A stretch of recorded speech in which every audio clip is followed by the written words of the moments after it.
Pernahkah Anda mengalami gejala seperti dada terasa terbakar, sesak napas, nyeri dada, bahkan ada yang terasa menganjal di tenggorokan? Jika pernah, mari kita bahas tentang penyakit GERD.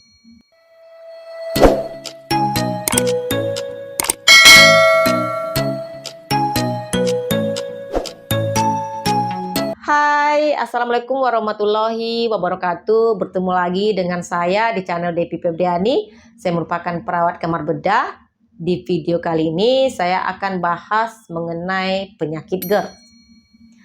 Saat Anda makan, makanan akan berpindah dari mulut ke kerongkongan, saluran yang mengarah ke lambung.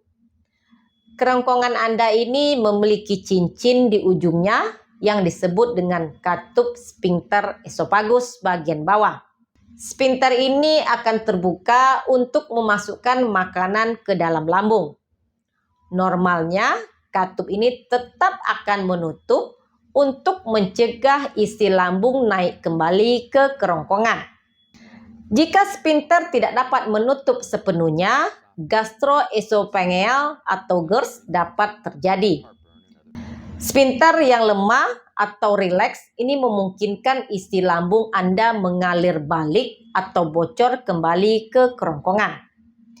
Asam dalam isi lambung akan mengiritasi kerongkongan Anda, dan hal ini dapat menimbulkan rasa terbakar yang menyakitkan di dada yang disebut dengan nyeri ulu hati.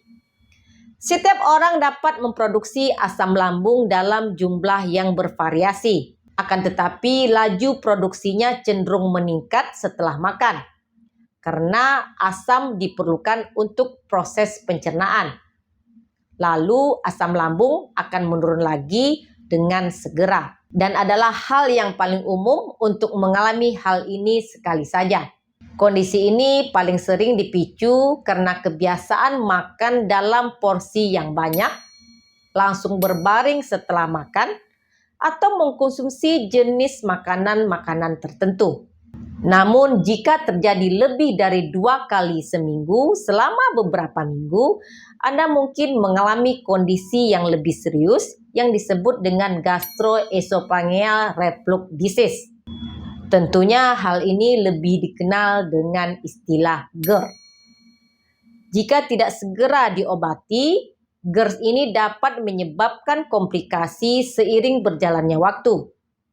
Misalnya, Anda mungkin mengalami esophagitis, yaitu ketika lapisan esofagus Anda meradang atau teriritasi.